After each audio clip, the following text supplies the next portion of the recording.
Next aphorism number 94, maintaining cause के बारे में बताया गया है। While inquiring into state of chronic disease the particular circumstances of the patient with regard to his occupations, his usual mode of living and diet, his domestic situation and so forth must be well considered so that physician can find out what there is in them that may tend to produce or maintain the disease.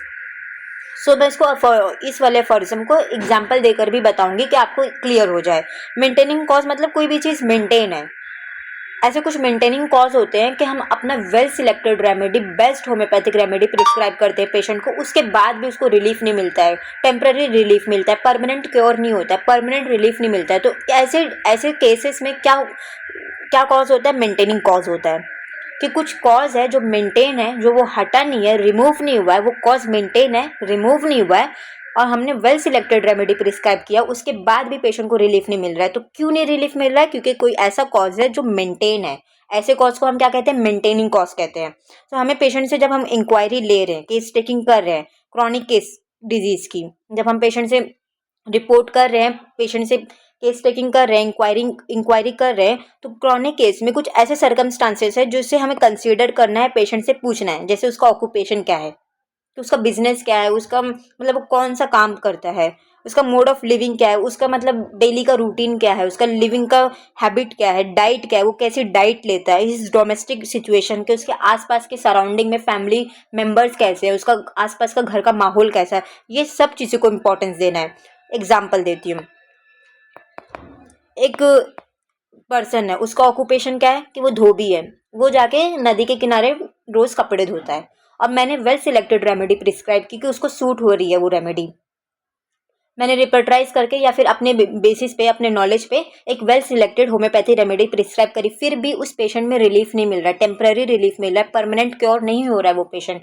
मेरी तो remedy सही है, लेकिन कुछ ऐसा cause है जो maintain है, वो वेट हो रहा है, वो डेली का उसका ऑक्यूपेशन है, वो धोबी है, उसका डेली का काम है कपड़े धोना, गीले में वो रह रहा है, या फिर कुछ, तो वो मेंटेनिंग कॉज क्या है कि वो वेट हो रहा है। तो हमें ऐसे मेंटेनिंग कॉज, उसका ऑक्यूपेशन पूछना है कि आपका काम क्या है, ये सब पूछने का क्यों रीज़न होता है कि हम इसीलिए पूछते हैं कि कोई मेंटेनिंग कॉज तो नहीं है।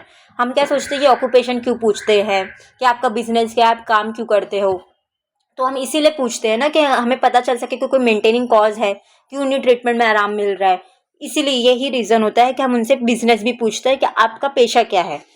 या फिर एक और एग्जांपल दे देती हूँ कि पेशेंट ऐसे घर में रह रहा है जिसमें सीलन लगी है, पूरा डैम्प है, तो अगर उसको डैम्प से ही प्रॉब्लम हो रहा है, उसको उस सीलन से ही उसका मेंटेनिंग कॉज है, ट्रीटमेंट देने के बाद भी, मेडिसिन देने के बाद भी उसको आराम नहीं मिल रहा है, तो जैसे डैम्प उसका क्या हो गया? मेंटेनिंग कॉज हो गया। सीलन क्या होगा? उसका मेंटेनिंग कॉज हो गया। तो ऐसे ऑक्यूपेशन पूछना है, उसका मोड ऑफ लिविंग, आप कैसे रहते हो, आपका रूटीन क्या है, और उसको क्या बोलते हैं, वेट लॉस करना है एग्जाम्पल, बट उसकी डाइट ऐसी नहीं है कि वो वेट लॉस कर सके, वो ज़्यादा खा रहा है, और पेशेंट की डाइट वैसी नहीं है कि उसका मतलब वेट लॉस हो सके, वो वेट गेन वाली डाइट ले रहा है, तो इसे हमें डाइट भी पूछना है। डोमेस्टिक सिचुएशन, इसका भी एग्जांपल देती हूँ कि पेशेंट एंजाइटी से सफ़र कर रहा है, हमने मेडिसिन दे दी उसकी एंजाइटी की, लेकिन उसको रिलीफ नहीं मिल रहा है, उसको डिप्रेशन में कमी नहीं हुई, क्यों? क्योंकि उसका घर का माहौल ही वैसा है, उसके पेरेंट्स में रोज़ झगड़ा हो रहा है, रोज़ लड़ाई हो रही है, लेकिन उसको वो क्या हो रहा है? उसका मेंटेनिंग कॉज है। ये एग्जाम्पल मैंने दी हूँ कि डोमेस्टिक सिचुएशन हमें पूछना है कि आपके घर का आसपास का सराउंडिंग का इन्वायरमेंट क्या है, आपका डाइट, आप क्या खाते हो, क्या पीते हो, आपका ऑक्यूपेशन क्या है, बिजनेस क्या है। ये सब इसीलिए इंपॉर्टेंट देती है कि कुछ हमने ट्रीटमेंट स्टार्ट कर दिया, वेल सिलेक्टेड होम्योपैथी मेडिसिन से प्रिस्क्राइब कर दी, फिर भी उसको ट्रीटमेंट क्यों आराम नहीं मिल रहा है ट्रीटमेंट में? क्योंकि कॉज क्या है? मेंटेनिंग कॉज है। तो हमें ये सब पेशेंट से पूछना है, ये सब हमें कंसीडर करना है। तो this is all about the aphorism number 94।